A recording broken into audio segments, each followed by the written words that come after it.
morning, this is Janet. Welcome to the reading, the Bible reading verse for today, or the scripture for today. And please subscribe if you haven't. Support the channel in any way that you can.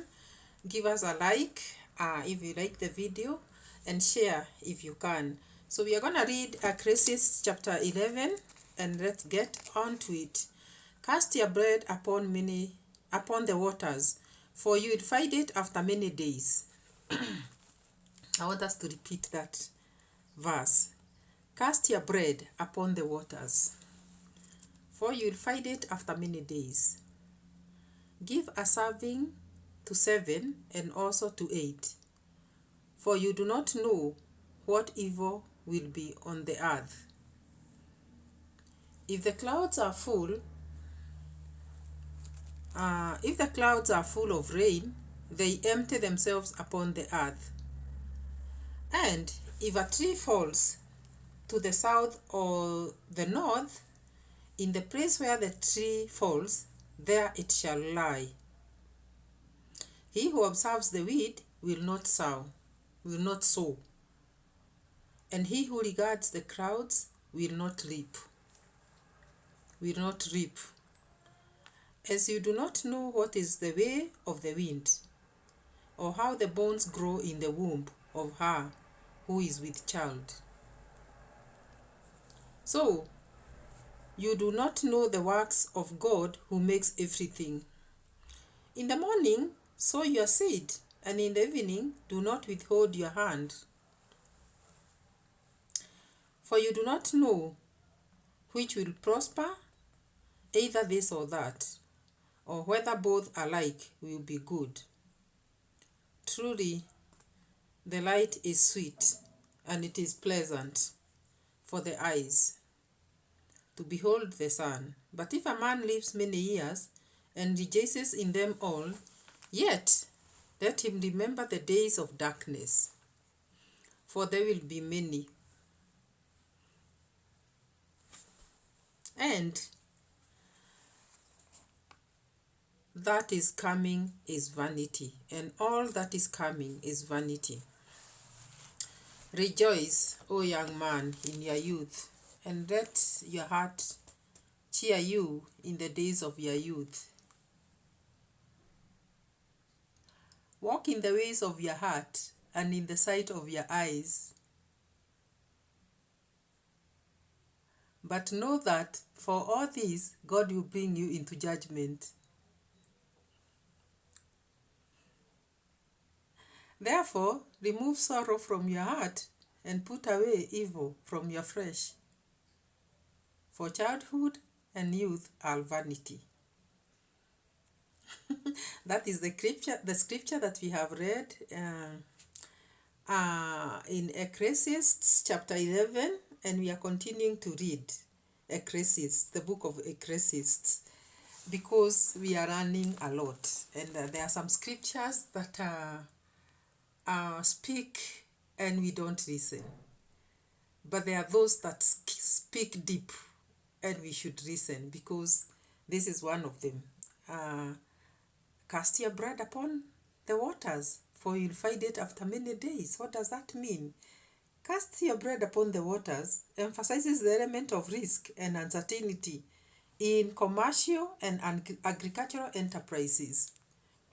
Thus, if the preceding proverb deals with royalty and leaders, then it deals with common people. Men and women must venture forth judiciously if they are ever to realize again, even though there is always a certain amount of risk.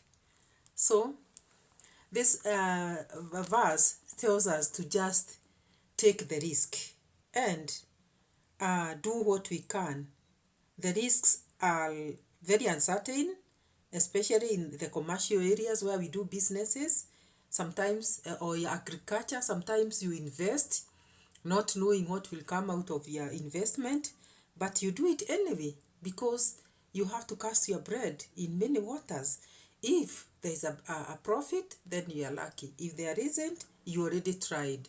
And that is what we are learning from this verse. uh, um, give a serving to 7, also 8, for you do not know what evil will be on earth.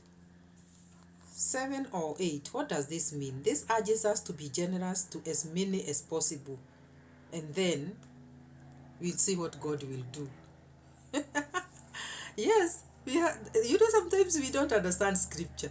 7, give your serving to 7 or 8. Those are very many people.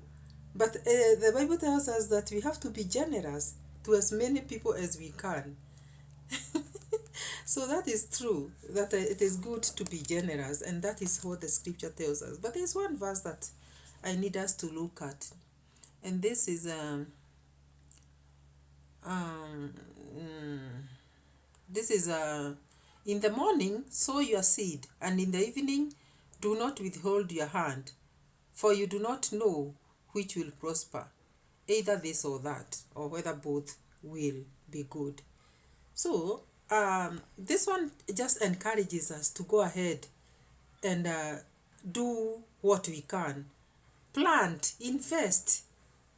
Don't worry, don't bother, don't trouble yourself asking yourself, how about if I invest and lose? This one is just a scripture that encourages you to go ahead and do it, and not to even worry what will come about after that. Do not hold back from getting involved. Let the success or failure of a task rest in the heart of God, but get to the task. That is the explanation of that scripture. So we also want to look at the verse 11. Is it 11 or 10? Yeah, this one is 10. So therefore, remove sorrow from your heart and put away evil from your flesh, for childhood and youth are vanity. These are the scriptures that I keep laughing when I read. Tragically, youth does not last. It too passes like a vapor. We read in the other scripture that youth, our lives will just pass like vapor. And I looked at vapor like the smoke that comes from food when you are cooking. The vapor that goes in the air, it just passes like vapor. So this 11, verses 11 says, verses 10 says, therefore remove sorrow from your heart and put away evil from your flesh, for childhood and youth are vanity. Don't worry about these things. And it explains here that tragically youth does not last. So go ahead and do what you are supposed to do at your own age. It will too pass away. That youth of yours will pass away also. And we all seem to discover that. We get old too soon and smart too late. We get old too soon. You know, when you're still thinking that you're young, you don't even see the old age catching up with you. It comes very fast. And smart too late. Sometimes this one of getting smart too late is funny, isn't it? It is funny because sometimes you think you are smart, but you are not. But the time you come to realize that, okay, I was smart in this and that, then it is too late. Your life is already passing away, just like the vapor that we have read about here. So walk in the ways of your heart. This verse is not an invitation to live sin-free in sensual pressure.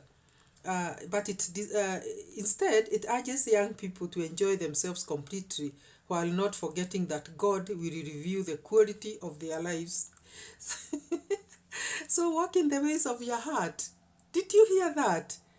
It doesn't invite you to live a sensual, sinful life. It doesn't invite you to do that. When it tells you to walk in your ways of your heart, don't live a sinful life.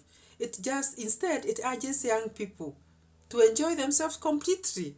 That one, it doesn't deny you. It tells you enjoy completely. But don't forget that God will review the quality of your life. That is very, very important. And this scripture is good. It is good for the youth people, for the young people to read. And not only the young, because it is speaking to every one of us. And may God help us to understand the scripture. Share so that it can reach many people. And subscribe if you haven't. Support the channel, guys. Let this message reach everybody. and we will see you in the next one. Bye bye.